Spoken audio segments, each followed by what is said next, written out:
Hello दोस्तों, आज मैं हॉटस्टार पर रिलीज एक वेब सीरीज आर्या पार को एक्सप्लेन करने जा रही हूँ। ये वेब सीरीज एमपी जिले के जंगल में रहने वाली देगोहाटी जनजाति पर आधारित है। सीरीज की शुरुआत में एक वॉइस कॉल चलती है जिसमें सरजू नाम के एक आदमी को एक रिटायर्ड फौजी को मारने कहा जाता है, जो कि रोमानिया में एक फंक्शन को अटेंड करने वाला होता है। और इस काम को अंजाम देने के लिए सरजू के पास सिर्फ 12 सेकंड होते हैं। फिर रोमानिया का सीन दिखाया जाता है जहां सरजू उस रिटायर्ड फौजी को 12 सेकंड में तीर चलाकर मार डालता है। ये सरजू का 7वां किलिंग था। यहाँ सरजू के बारे में बताया जाता है कि एक वक्त ऐसा था जब सरजू गलत काम करता था, पर उसके अंदर कहीं ना कहीं अच्छाई छिपी रहती थी। लेकिन अब तो सरजू का वो पहलू गायब ही हो गया है। फिर एक पुलिस अफसर आदित्य को दिखाया जाता है जो कहता है कि उसने सरजू को 3 साल पहले ड्रग डीलिंग में पकड़ा था। उस वक्त उसे खुद पर शर्म आई थी कि उसने उसे क्यों पकड़ा, पर अब के वक्त में सोचता है तो उसे लगता है कि जब पकड़ ही लिया था तो मार क्यों नहीं दिया। फिर इन्वेस्टिगेशन के दौरान ऑफिसर सरजू से उसका नाम पूछता है, जिस पर सरजू अपना नाम सेतुलाम बताता है। फिर पुलिस अफसर उन सभी विक्टिम्स की फोटो दिखाकर पूछता है कि इनमें से किसी को जानते हो, जिस पर सरजू कहता है नहीं। तो ऑफिसर गुस्से से कहता है कि जब जानते नहीं तो मारा क्यों, पर सरजू कोई जवाब नहीं देता, इसलिए ऑफिसर उसे खसोटकर जेल भेज देता है। जेल जाते हुए रास्ते में सरजू को एक बच्ची की आवाज़ सुनाई देती है और यहाँ से कहानी फ्लैशबैक में जाती है जहाँ सरजू के गांव को दिखाया जाता है जो कि जंगल में रहता है। और इन कबीले वालों ने जंगल के बाहर की दुनिया को कभी नहीं देखा होता है। जंगल के पेड़ पौधे नदी ही खाने पीने का साधन थे। सरजू की एक छोटी बहन होती है तारा, जिससे वो बहुत प्यार करता होता है। सरजू और कबीले का एक लड़का किशन छोटे बच्चों के साथ नदी किनारे आता है और मछली पकड़ने का कंपटीशन करते हैं, जिसमें सरजू जीत जाता है। उसी समय पहाड़ों के उस पार ब्लास्ट होता है, यानी कि एक तरह से वहाँ माइनिंग का काम हो रहा होता है और माइनिंग का काम भाटिया इंडस्ट्री करा रही होती है। इस माइनिंग में एक वर्कर को एक छोटा पत्थर मिलता है जिसे वो इंजीनियर को दिखाता है और कहता है कि ऐसा पत्थर तो हमने आज तक जिंदगी में नहीं देखा। इंजीनियर पत्थर को देख अपने पास रख लेता है। दूसरी तरफ जंगल में कबीले वाले अपना जश्न मनाते हैं, पर इन सब में सरजू परेशान होता है। फिर सरजू के पिता, जो कि कबीले के मुखिया होते हैं, उन्हें बागुना कहा गया है। वो सभी को बताते हैं कि हम इस जंगल के रक्षक हैं और नदी उस पार मॉडर्न लोगों को दानव कहते हैं। फिर मॉडर्न लोगों की दुनिया में पार्टी का सीन दिखाया जाता है जहाँ इस सीरीज के विलेन रूबन भट्ट को दिखाया जाता है। इसी पार्टी के दौरान इंजीनियर को दिखाया जाता है जो पत्थर को लैब में टेस्ट कराता है और उसकी रिपोर्ट लेके रूबन भट्ट के पास आता है और बताता है कि ये पत्थर हमें देगो घाटी के जंगल एरिया से मिला है। और फिर हमें सरजू को दिखाया जाता है जो परेशान होता है और ये बात उसके पिता नोटिस कर लेते हैं और पूछते हैं कि क्या हुआ, जिस पर सरजू कहता है कि मैंने गांव के बाहर आज कुछ देखा। वो लोग इतने पास क्यों आ रहे हैं, कुछ प्लान तो नहीं। तो सरजू के पिता कहते हैं कि अगर कोई आएगा भी तो तुम हो ना, और अगर आया तो उसका बचना मुश्किल है, और ज़्यादा ना सोचने को कहते हैं। नेक्स्ट डे रूबन पूरे एरिया को देखता है, उसे लेने का प्लान बनाता है।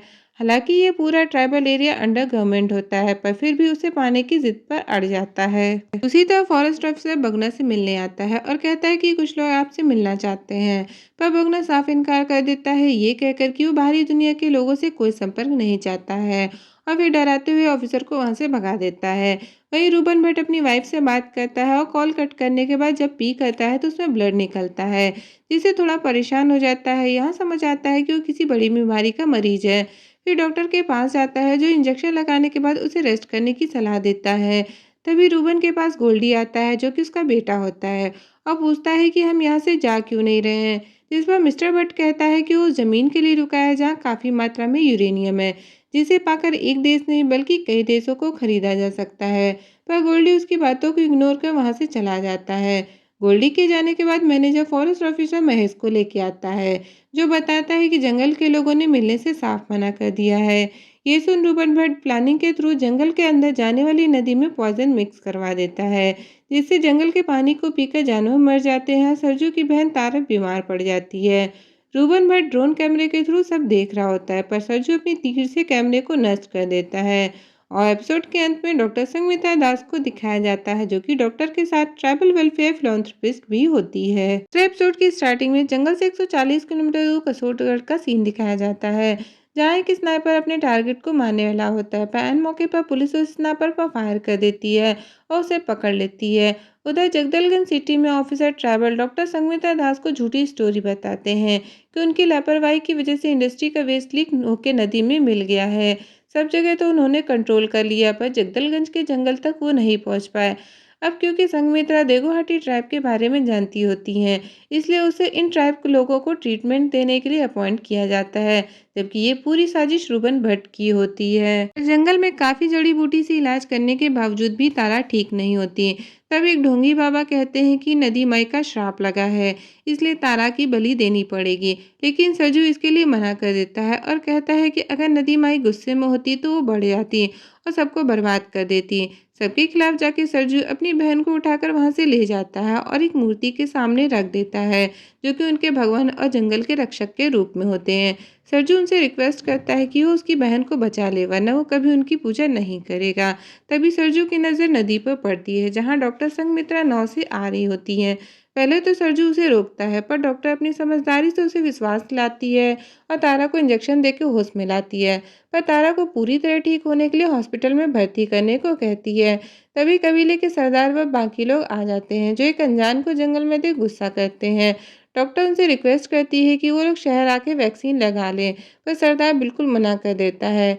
डॉक्टर जाने से पहले सरजू को अपना कार्ड देती है और कहती है कि अपनी बहन और कबीले वालों को बचा लो, तुम ऐसा कर सकते हो, और ये कहकर वहां से चली जाती है।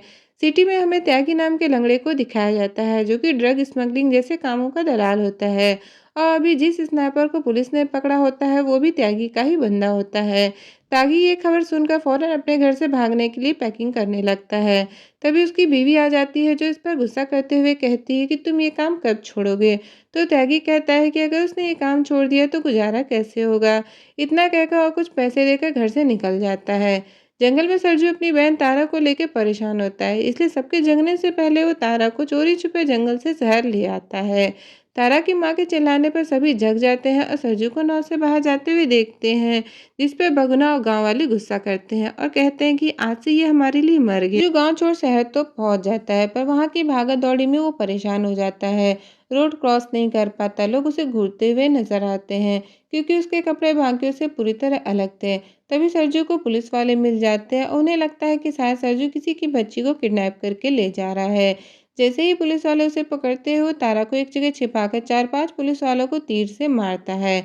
उधर त्यागी एक गांव में अपने नए तीरंदाज को ढूंढने जाता है, पर उसे कोई ढंग का नहीं मिलता। तभी उसे एक वीडियो मिलता है, जिसमें सरजू और पुलिस वालों के बीच हो रही लड़ाई का वीडियो था। वीडियो देख त्यागी खुश हो जाता है, क्योंकि उसे अपना नया मोहरा मिल गया था। उधर ऑफिसर आदित्य को त्यागी के दलाल होने वाली बात पता चलती है और सरजू को पकड़ने वाली पुलिस सरजू का मुंह खोलने के लिए टॉर्चर करती है।